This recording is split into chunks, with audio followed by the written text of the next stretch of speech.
So, you're thinking about moving to Palm Coast, Florida, but you read some scary headlines about investors buying up all the properties and leaving nothing for us average citizens? That's exactly what we're going to cover today. We're going to take a look at the facts and see what's really going on with investors and properties here in Palm Coast, Florida. If that sounds like something you're interested in, then stick around because we're going to get after it right now.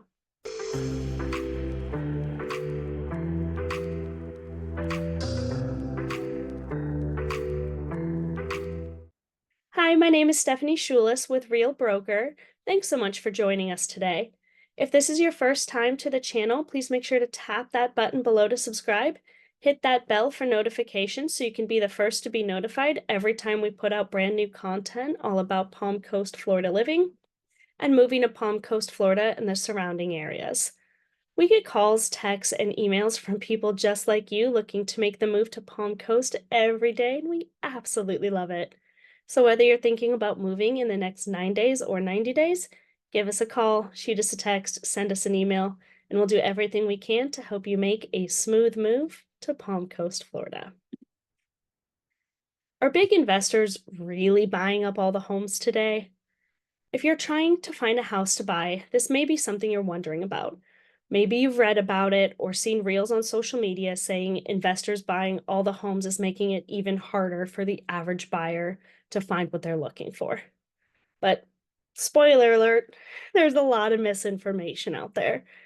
To clear things up, here's the scoop on what's really happening. A lot of the big investor activity is actually in the rearview mirror already.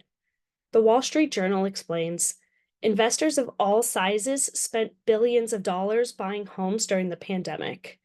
At the 2022 peak, they bought more than one in every four single family homes sold, though more recently, their activity has slowed as interest rates rose and supply became tighter. The key here is investor activity has slowed significantly, and even during the peak of the investor buying, three out of every four single family homes purchased were by regular, everyday buyers, not investors. And of the investors who bought over the past few years, many weren't the big investors you may be hearing about. The vast majority were small mom and pop investors, people like your neighbors who only own a couple of homes, maybe even just their main residence and a vacation home. But let's focus on the giant mega investor firms, since that's what's being talked about so frequently and on social media right now. Mega investors are those who own 1,000 plus properties. You may be surprised to see that, according to the Wall Street Journal, they don't buy that many homes. You can see on this graph here the share of single family homes purchased by mega investors rounded to the nearest percent. This graph tells us two things. First, institutional investors were never buying a large percentage of available homes. During the peak in 2022, they bought around 2% of available single family homes. Second, that percentage has gotten even smaller recently, so small that the number rounds down to zero. In an effort to understand why that percentage is trending down, private lender RCN Capital asked investors about the challenges they're facing.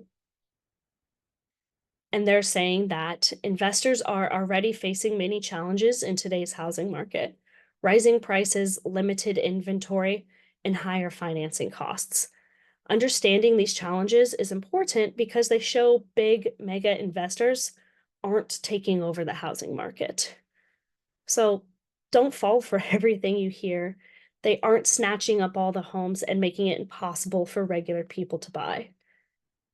If you've got questions about what you're hearing in the housing market, let's chat. I can help you understand what's really going on.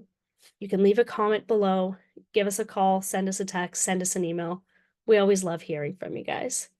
That's it for this video. We'll see you on the next one.